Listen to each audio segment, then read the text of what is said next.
भगवान परशुराम की जयंती यहाँ मनाई जा रही है। भगवान परशुराम ने धर्म और अधर्म के युग में पूरी पृथ्वी को अधर्मियों से खाली किया था।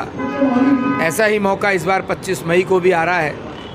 मैं आपके माध्यम से पूर्वी दिल्ली की जनता को यह आह्वान करता हूँ, जो देश को तोड़ने वाले लोग हैं, आम आदमी और कांग्रेस के जो लोग हैं, इस बार उनको सबक सिखाने का टाइम आया है और 25 मई को कमल का बटन दबा के तीसरी बार नरेंद्र मोदी जी को प्रधानमंत्री बनाया। से कैसे मुक्ति दिलाई, तो हम ब्राह्मण समाज के लिए आज का गर्व दिन है। और ये भगवान परशुराम की जो मूर्ति है, ये अक्षय तृतीया के दिन इसकी स्थापना की गई है।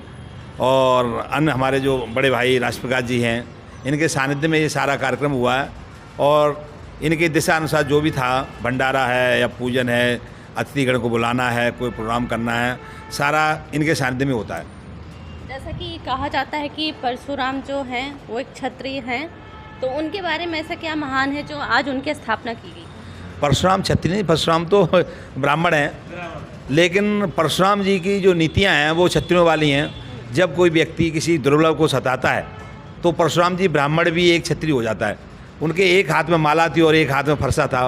वो कहते हैं कि ब्राह्मण को बिल्कुल सीधा नहीं होना चाहिए। माला और भाला की दोनों की शिक्षा बराबर थी उनकी। शस्त्र और शास्त्र की दोनों शिक्षा होनी चाहिए। जब वक्त आए तो शास्त्र भी उठाएं, और जब वक्त हो तो माला भी उठाएं, शास्त्र भी उठाएं।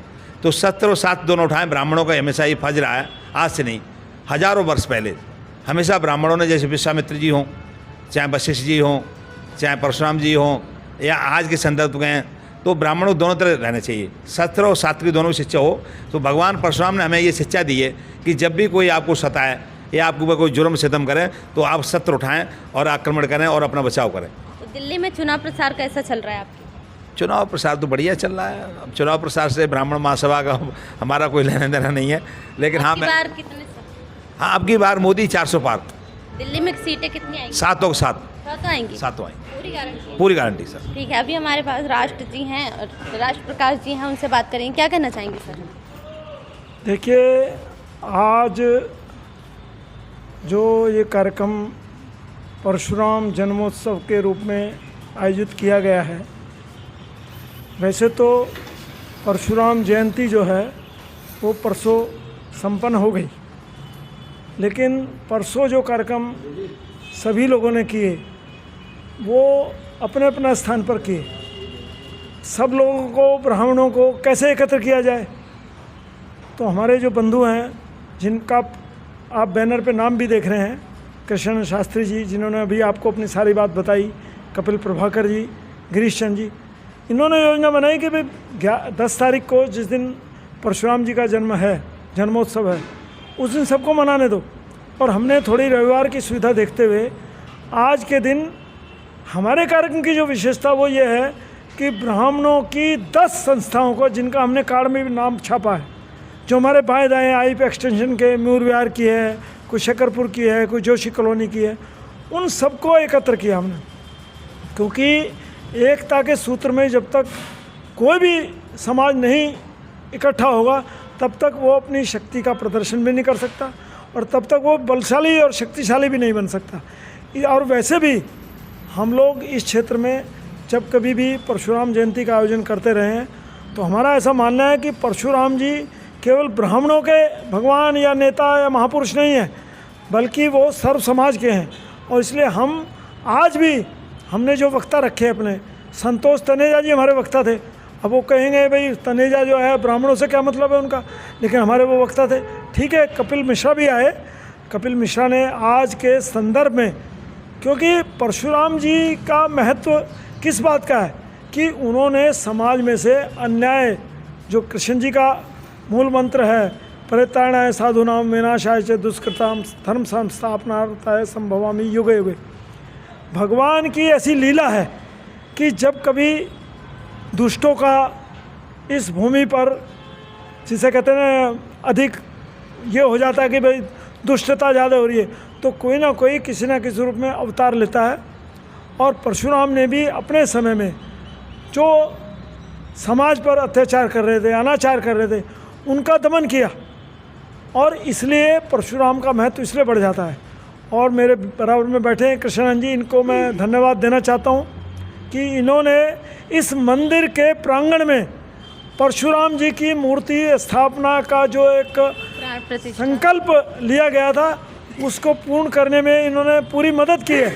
और आप देख रहे हैं कि परशुराम जी की विधिवत 8, 9, 10 3 दिन उनकी बिल्कुल प्राण प्रतिष्ठा से। और देखिए, हमें ये बात नहीं पता थी, हमारे आचार्य महावीर जी जिन्होंने ये प्राण प्रतिष्ठा का सारा कार्यक्रम लिया, उन्होंने खुद ये कहा कि मैं भागवत कथा करता हूँ, सारी कथाएं करता हूँ। लेकिन मेरी जानकारी में भी ये है कि भगवान परशुराम की जो मूर्ति यहाँ लगी है, मेरे को बोले खुद नहीं पता था कि प्राण प्रतिष्ठा के आधार पर लगती है, जबकि वो इसके मुख्य पुरोहित थे। तो आज हम बहुत प्रसन्न हैं कि समाज के सब लोग आए। और इसमें एक बात और जोड़ के मैं अपनी बात समाप्त करना चाहूँगा कि आज हमने परशुराम जयंती को समरसता दिवस के रूप में आयोजित किया है। आज समाज के विभिन्न जो बिरादरी के लोग हैं, कोई सिख बंधु हैं, कोई खटीक समाज के हैं, कोई वाल्मीकि हैं, कोई प्रजापति हैं, कोई विश्वकर्मा है, ऐसे सब लोग भी आए और उनका भी हमने सम्मान किया और सभी ने परशुराम को अपनी श्रद्धांजलि पुष्पांजलि अर्पित करी।